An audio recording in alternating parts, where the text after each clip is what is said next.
everybody, it's Wave 3 News Meteorologist Ryan Hoke here with a Hokey video blog update for this Sunday morning.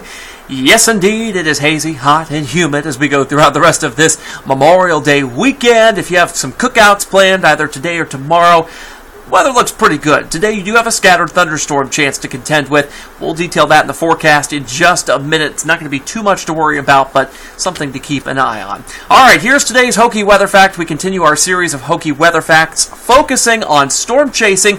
Now, unlike the movie Twister, where you see these guys getting tornadoes and bagging these things left and right, and there seems to be always a tornado and there's little work done to actually find one, well, that's not the case. In fact, just the driving aspect of this is kind of crazy. Storm chasers, including myself, we drive over 8 hours a day in a lot of cases just for the chance, not the certainty, the chance to see a tornado.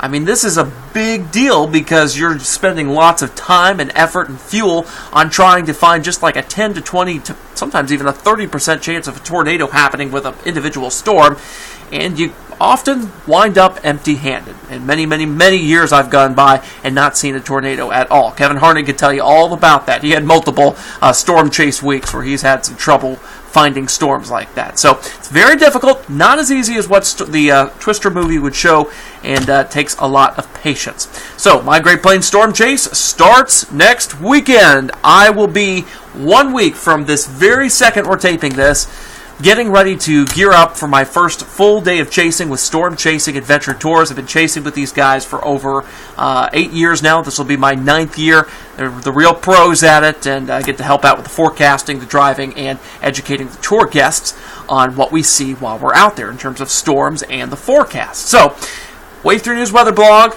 my Twitter account, at Ryan Hoke Wave 3. On Facebook, just type in Ryan Hoke. It's me next to the 3 with a peacock when you see the results come up. And then my Instagram account, at HokeyWX. If you like and follow on all of those accounts, you'll get my constant updates right in your newsfeed, and you'll be able to see my blog post right there on the Wave 3 News weather blog. It looks like it's going to start out pretty slow on the chase for the first several days. There's kind of a ridge of high pressure building in. Doesn't look great. But hopefully by that Thursday, looks like we may see some sort of change in the pattern, maybe a cutoff low trying to influence a trough out west that would give us some better storm activity. So fingers are crossed. Eastern Colorado may be our friend because they tend to get more storms there even with marginal setups as we go through next week.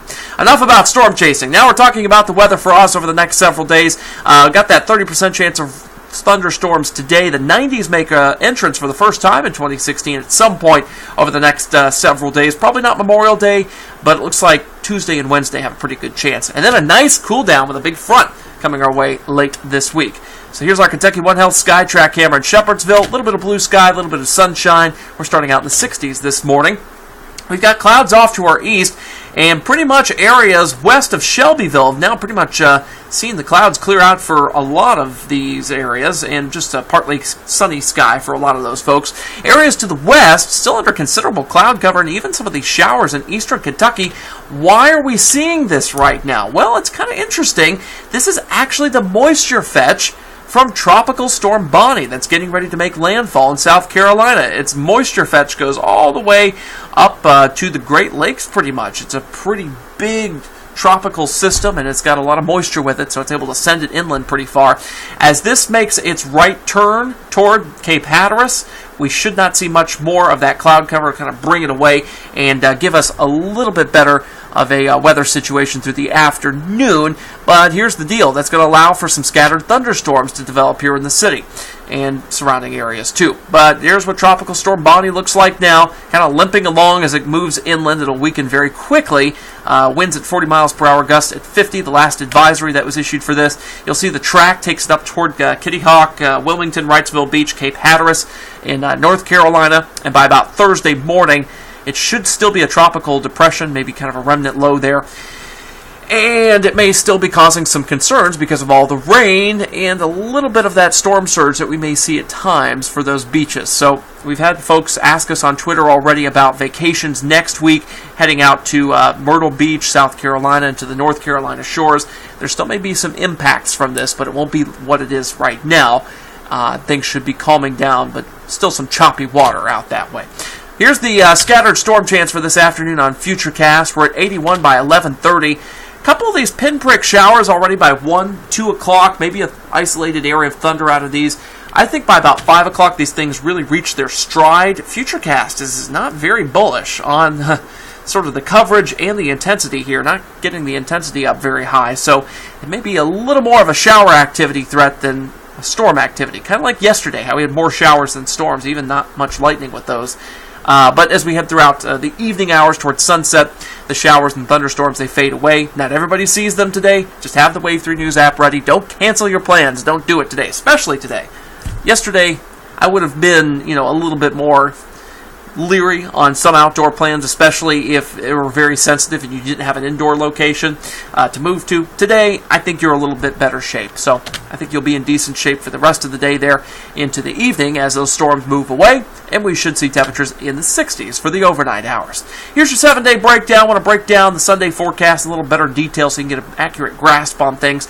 Abbey Road on the River, Wave 3 News. Abbey Road on the River is still going on today, and it heads throughout tomorrow too. Temperatures in the 80s, a good day for it, even better for tomorrow as we lose those storm chances completely, but we'll increase the heat, so stay hydrated out there, folks, all right? Temperatures as we head throughout this afternoon and evening will, of course, be in the 80s. Those storm chances will be around 30% by 5 o'clock. That's the main storm chance. The Indy 500 kicks off just after 12 noon. Looks like they've got pretty decent weather up that way in Indy. Folks probably already up there already if they're enjoying that today. For Memorial Day, 89 for the high temperature. Tiny, teeny tiny, eensy weensy, tiny chance of a storm as we move throughout Monday afternoon. Don't worry about it, all right? Like 90 to 95% of us will be dry. And it may be 100. You know what I mean? I mean, this is just not anything to worry about. A very pleasant day. By the looks of things, a little humid, definitely hot, so stay hydrated out there once again. The lakes look pretty good. No rain chance out that way. Light winds, by the way. The grill out forecast in the evening gets rid of any sort of teeny tiny storm chance completely, and we should see those mostly sunny skies. Looking good for Memorial Day. Tuesday, we hit 90 for the first time this year if we don't do it on Monday. Wednesday, same story there. 91 possibly. Now, Wednesday is interesting because we may see a few isolated thunderstorms later on Wednesday. The earliest alert on this is this stronger front that's going to be moving in that turns this into a likely thunderstorm chance as we head throughout Thursday-ish, kind of Thursday early into Thursday afternoon. The storms don't look terribly strong, if anything, at this point, but the heavy rain threat is certainly there as we get those moisture values in the atmosphere up quite a bit. Behind this front, something a lot of folks will like, drier, cooler air that'll be with us through the end of the week and the start of the weekend. Look at that, 78 degrees on Saturday. I don't think we complain about that. Partly sunny skies then. Now here's what we do on the 14-day earliest alert outlook. We do have a bit of a rain chance there, 5th and 6th of the month. A disturbance kind of tries to move in. We'll watch that. It's not surefire at this point. That may just be condensed to one day. I'm doing that kind of a hedge a bet a little bit because the GFS and the Euro are differing on the timing there. It may leak over into both days too, so we'll watch that. Otherwise, 70s expected because of the rain.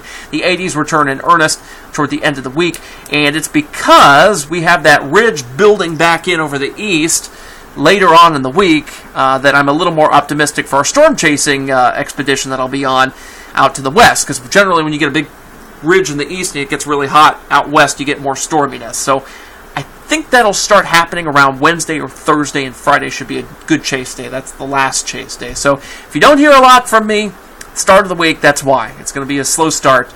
But by the end of things, we should be in decent shape. All right, guys, I'm back at 6 and 11 tonight on Wave 3 News. Join us then. We'll see you.